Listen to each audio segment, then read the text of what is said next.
Good evening and welcome to AutoTalk Not Quite So Live. This is actually, AutoTalk Late Night. We are recording at 9:30 p.m. on Thursday. This will be still going to you live on Friday, but we're all a bit busy on Friday, so we figured we'd knock a quick one out, an AutoTalk Express, if you will, before we miss it, basically. Better do one slightly early than miss another one. We want to kind of keep these as regular as possible, and we've missed a few lately. It's something we'd rather avoid. So, welcome to the show. Now, also welcome, and joining me is my co-host, my more regular co-host, because, again, David Crawford's missing out, but still, he'll be back soon, I'm sure. Graham McDonald, thanks for joining us, Graham.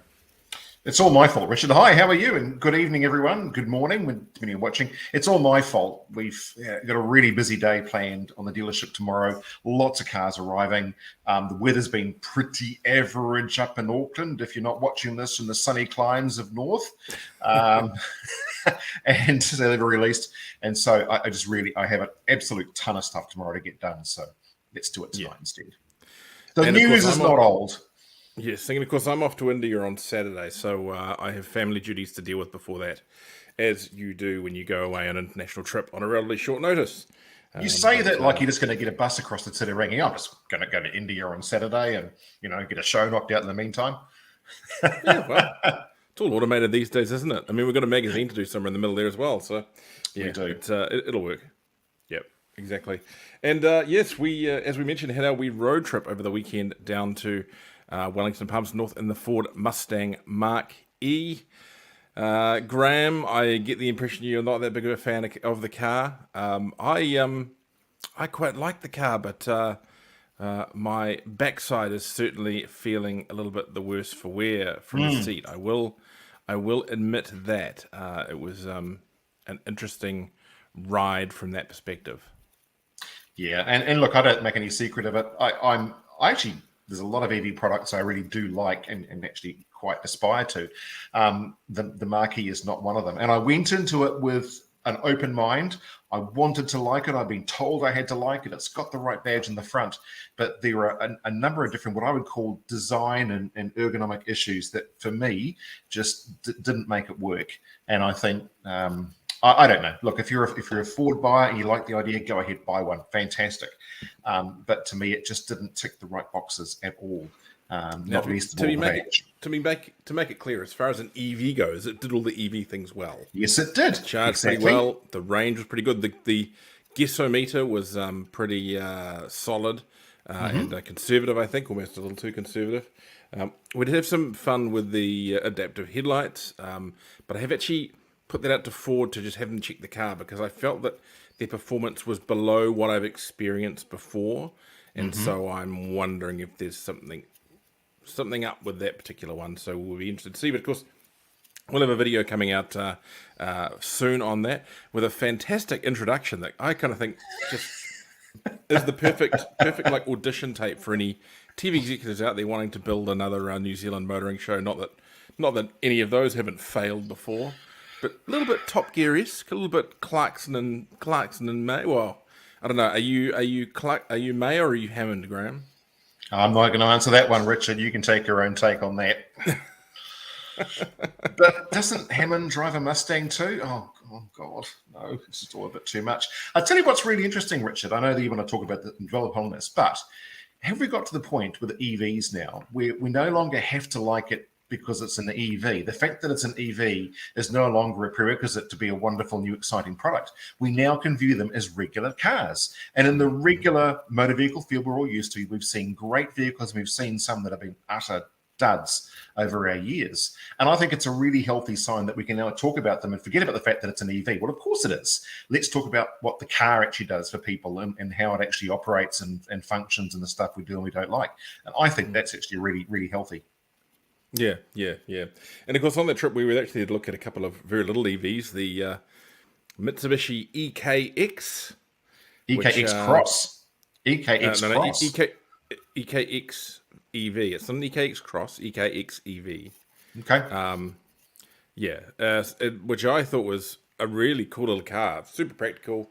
Yep. K cars for the win, I say. And then Graham missed out, but I got to go check out the Twitter CPod. Now, you can actually read about me checking out the Twitter CPod on Stuff and a few other sites that picked up the story off my social media post. And they haven't actually waited to see what the actual story is, and they've got half the facts wrong.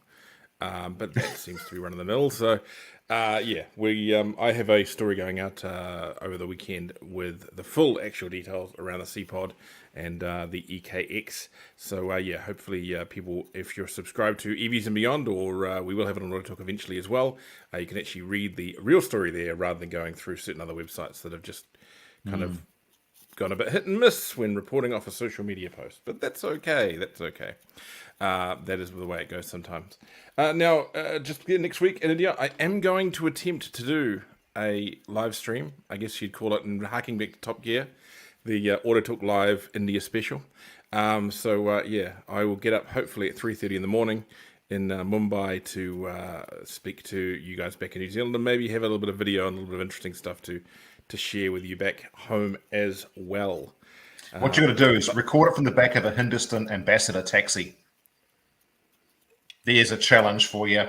I'm not sure there's many of those left around anymore, Graham, and I feel like that portrays a slightly backwards image of what is now a very prosperous and forward and high technology country. So let's just see.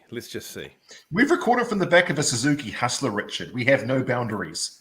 From the front of a Suzuki Hustler, Graham. Okay, yes. Sorry. Semantics, yes. Yes. In case anyone got the wrong idea. Carry on, Richard. Exactly. Right, now, so let's run through the news this week. We did a little bit of a quiet week for the news, I think. I guess we're just a bit nervous now, and everything seems to be rapidly quietening down between now and the election. But a few fun little things did happen, and one of them was one we've got some expansion on what we noticed last week and talked about, and that is the Jones Car Company. Now, I did manage to confirm that Jones, this operation that we were talking about last week, doing the vehicle raffles, they are a vehicle trader. They used to be known as, I believe it was Jones Motor Vehicle Buyers. So they are a registered trader. They're now called Jones with a Z, LRC Limited. It's basically they have been being investigated by the Department of Internal Affairs. But they wouldn't make any further comment on the investigation, but it's believed to be in regards to whether the company was operating illegal gambling. So, we kind of touched on that last week, but we kind of have had that confirmation now that that is absolutely the case. So I'm assuming you haven't rushed out to Keep It REIT or all these other random car raffle things that seem to operate in this way to go and buy some tickets, Graham? No, I have trouble with a meat raffle tray at the local RSA if I went there. To be honest with you, it's one of those things that it just popped out of nowhere, didn't it? All of a sudden, social media was just exploding with these different raffles and promotions and bits and pieces. It literally just popped up. And I think everyone... And they all think they're original, but they're not, because they're all just copying business models from overseas, and they all fall over eventually one way or another. Yeah, it's... I don't think it's called a pyramid scheme as such, but it's just like all these other... subscription for the right to bid or the right to raffle. It's not a lot different. There's the new Chinese market site, not Alibaba, it's another one popped up, not a Wish, and it's the same sort of thing where effectively you're buying points to get the ability to enter into the competitions and raffles and promotional specials. I don't think that's the same kind of thing. No, but Richard, follow me on this one. There's all these things that are popping up, and there's always twists to them. They're not just a conventional platform that we're used to. And in the Jones car raffle, same sort of thing. It wasn't quite as it would first appear.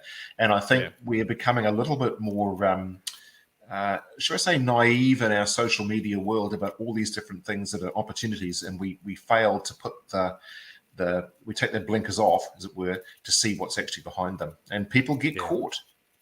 The amusing thing about the one you're talking about is the website and the company are actually really legit, but their marketing is utterly terrible and makes them look totally non-legit. And I know that because my wife spends an enormous amount of money through them. and I wish that perhaps she didn't.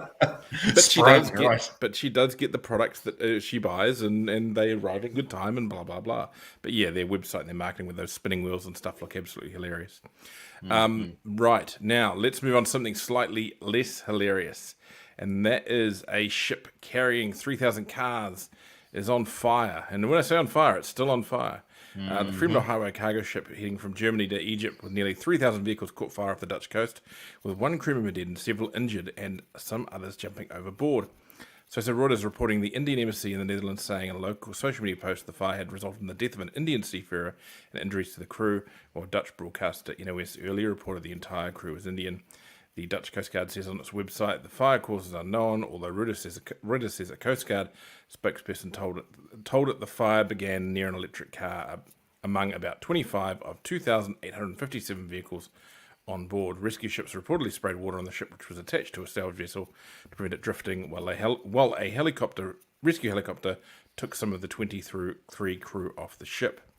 They're saying the fire might take weeks to extinguish. Media reports included a fire on cargo ships carrying vehicles, which did not include EVs, with 2 New Jersey firefighters killed and 5 injured. So, I mean, really what this has started opening up a big debate on is whether, again, some media basically jumped to speculation off some early Coast Guard comments that this fire had been started by an EV. That's not yet been confirmed. I wouldn't be surprised, or at the very least, it's not exactly going to make it any better. And they've kind of going in that direction. But as some other media have rightly pointed out, there have been plenty of fires on cars, on railroad ships, without electric vehicles on board. I mean, you are talking about a big tin can full of flammables. It just happens the EVs are perhaps just, I'll admit, a smidge more flammable once they're up and burning. So, yeah, it's sad to see that someone's died. I'm not sure if any of these vehicles were coming to New Zealand. They say it was going from Germany to Egypt, but of course Egypt is just the location of the Suez Canal. It's unlikely the ship's final destination was Egypt. Could have been heading down to this end of the world. So, yeah, interesting to see if anything comes along from that perspective.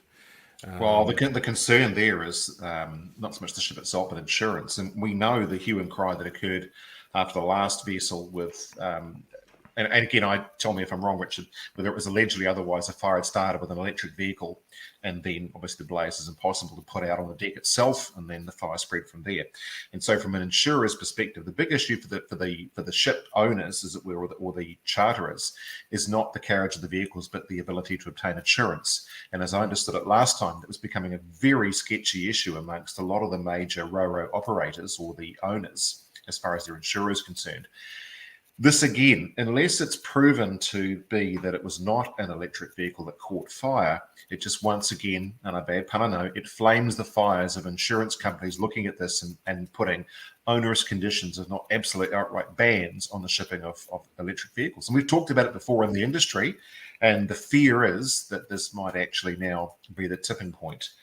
Because let's face it, 3,000 high-end vehicles once again is a huge blow to maritime insurers.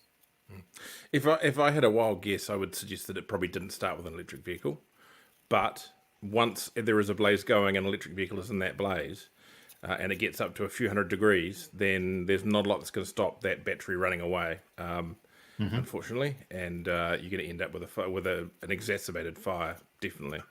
Once all 3,000 cars are alight, I'm not sure the 25 electric vehicle is going to make that much of a difference, because it's pretty much just a big giant marshmallow roast by that point. So yeah, interesting to see what repercussions this will have down the line.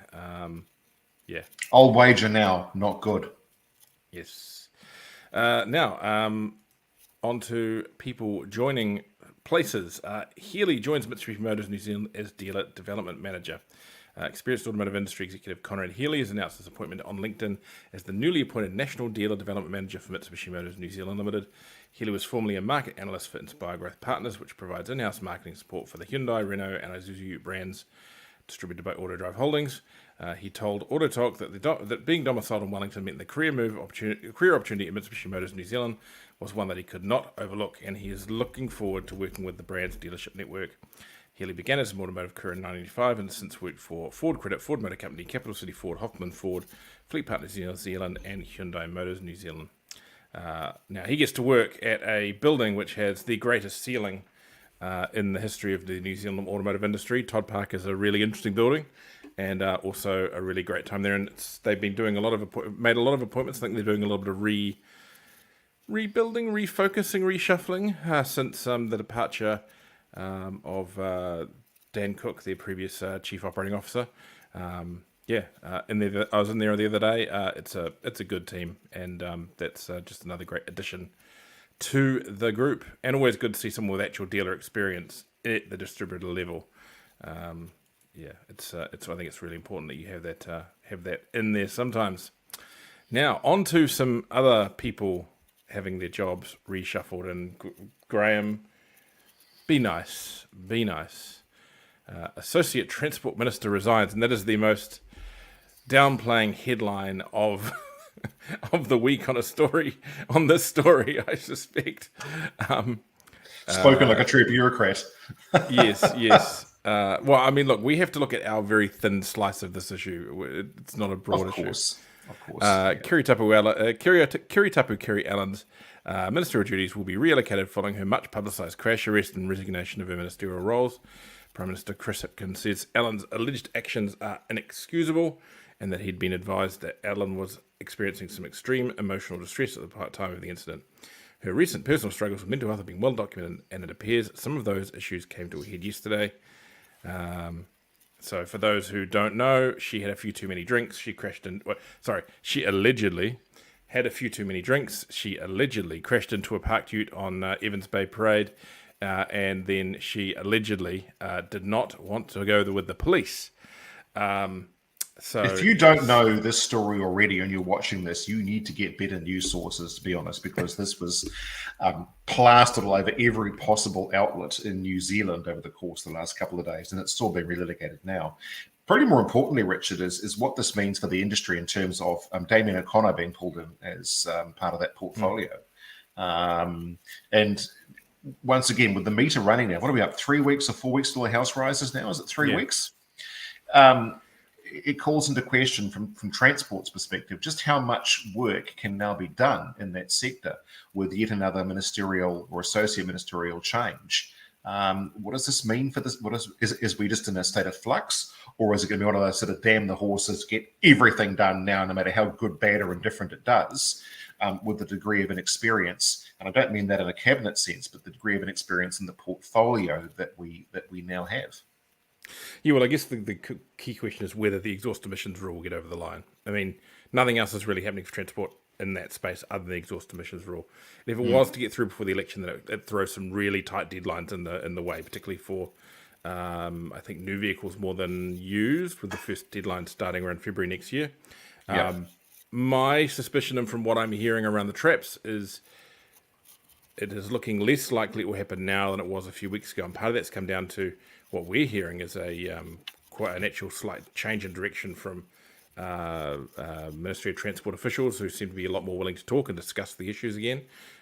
So we're interesting to see what's happened there, whether the recent change in Transport Minister has landed with some force and they are actually, properly considering these things, or at least considering them a bit further. So it will be interesting to see. What's your bet? Will it make it through, or will it not make it through, Graham? And it's not a political take on it, but I think given Minister Parker's history when it comes to legislation, I think it will. I think he will. It's his mandate to, I'm going to use the words, bludgeon it through, but he'll make it happen. And yeah, right. I think the officials are starting to look a bit closer at it and say, hang on a minute, there's been some very good alternate arguments presented as to how the update to the exhaust emission rule should occur and some of the data that should be used. And we've referred to it before about the presentation and the work that VIA did in that particular space. And I'm talking about the use sector here, obviously. But in this case here, it would serve a minister no good, I think, to delay it, especially when there's potential for a election not in their favour coming up in October. So you're going to do everything in your power. If you've got an ideological bent, to make sure that this goes through no matter what. It doesn't matter what happens afterwards. So my money's on, yes, it's going to go through, and it'll be not as the industry wants. Mm-hmm. Well, we will see, and we'll probably, I would suggest, know by the time we get the next show rolls around, if not long after. Mm-hmm. Right. On to a little bit of product, and we don't really do this except for the fact that this is a sector that's still hot and will be hot next year, I suspect, after the election. All new Triton due in 2024. There it is. There's the new Mitsubishi Triton. It's been revealed up in Thailand today. It's a bit bigger, a bit more boxier, a bit more like a direct Hilux slash Ranger compared to perhaps what we've seen in recent years from Mitsubishi. Still runs a 2.4 litre diesel, but now it's got I think like 147 kilowatts and 408 newton meters, 80 newton meters or something, or 150 kilowatts and 480 newton meters. So really on the money there in regards to matching the power of the other 4-cylinder utes out there in the market. It's an interesting looking bus. I actually think it's pretty good looking and good looking interior, and of course it's still got Mitsubishi's somewhat smarter four-wheel drive system than what we see in other four-wheel drive utes. Now the key thing there is that there's still strong rumours that we will see a plug-in hybrid version of that ute. So watch that space. What do you think, Graham? You're the ute man around here. You like the look of that? Yeah, so thinking actually that it's got very much a, shall I say, an American look to it. The whole, I think the latest Chevrolet Silverado springs to mind around the front there. It's a very Chevrolet-ish type front end. And let's face it, it's where everyone's been going is the holy grail is being able to produce a product that looks like an F-150, but isn't an F-150, unless you do go and buy an F-150, which you can. So, but it's that push towards Americanization of our trucks. And from a marketing perspective, they can't be wrong because people are queuing up in long lines to buy the stuff. So that appears to be the trend of the future. It's smart looking. Now, former E-Road boss returns. Former E-Road chief executive Stephen Newman, who resigned from the role in April last year, is returning to the company as an independent consultant. He will be part of the board's technology committee, which includes Barry Enzig as chair, along with Sarah Gifford and Selwyn Pallett. And Newman retains a 12% shareholding interest in the transport technology business.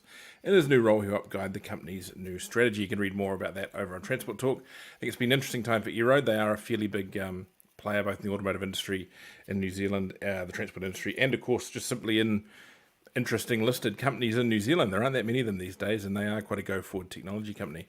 Now, they have had a little bit of bad news in the last year in regards to just real blowout of costs and issues with earnings. But at the same time, there's been a lot of discussion about whether they could be a takeover target. So interesting to see Stephen returning there. And our last story on the docket today is NZ audit for excessive ruck purchases. Waikotahi NZ Transport Agency says it will be auditing and invoicing users of road user charges for any excessive purchases made during the discount period. The government introduced the temporary relief measures in March last year, cutting fuel tax by 25 cents a litre plus an equivalent cut in road user charges, which saw a 30% reduction to help ease the soaring costs at the pump. The reduced ruck rate scheme was extended from March 1 to June 30 this year, and from July 1 standard ruck rates applied.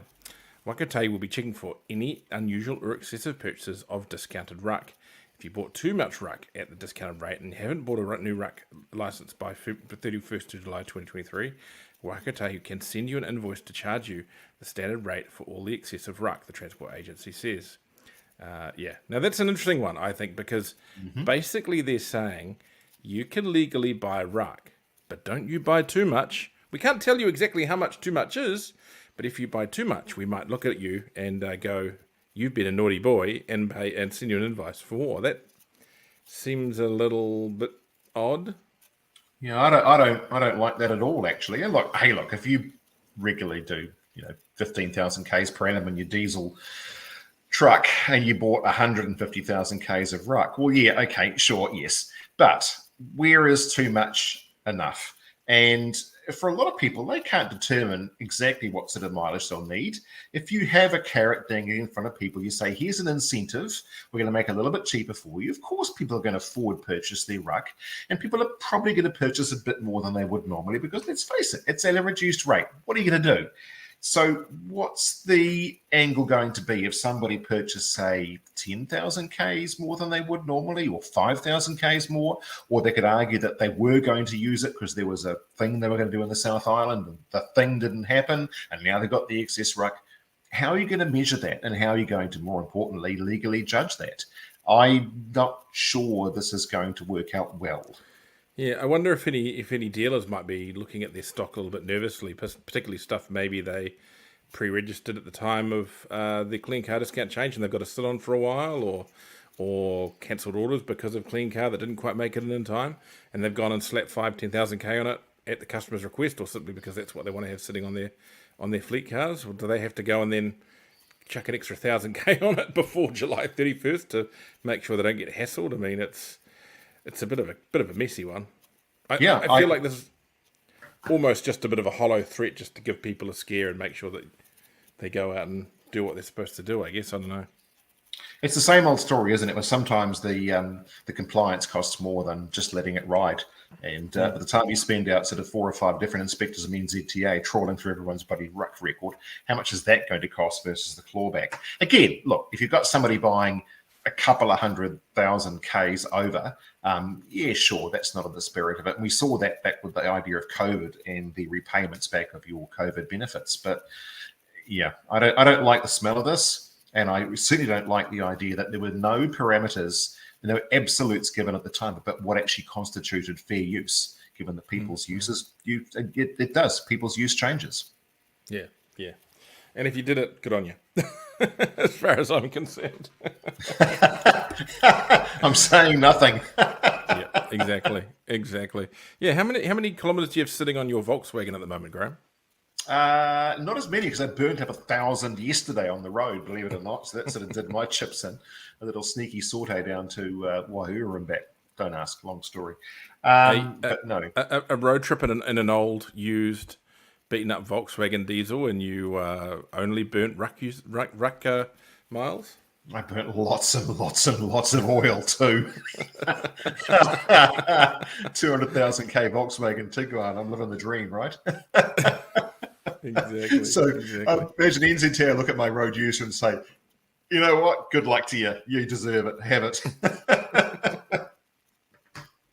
Right. Well, I think that's it for this week. Anything else happening for you, Graham? You're pretty ready for the weekend, I imagine, by now. Well, no, I guess the weekend's not really a weekend for you. You're a car dealer.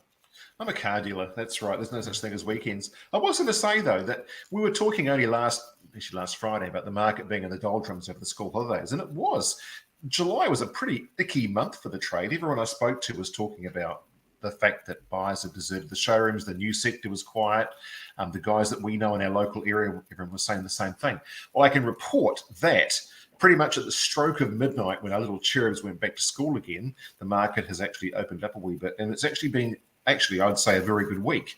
There's been a lot more people, not just on the showroom floors, but just general interest, online activity, views, email inquiries. It's gone up.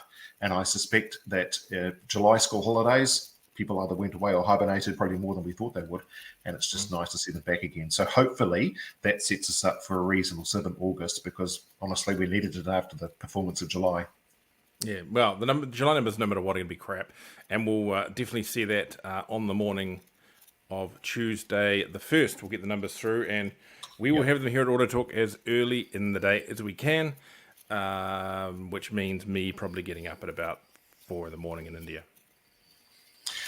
As long as the media doesn't just do the whole "the vehicle market has crashed" story, having done the vehicle market has exploded" story in June. So it'd be quite nice for someone. Well, I won't, but you know someone will. So. I know you won't.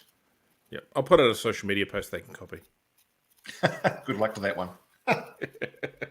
All good. Thank you very much, Graham. We'll be back next week for more AutoTalk Weekly Wrap, live, late night, whatever the heck it is. And not from the back of the Hindustan either. Good night. No.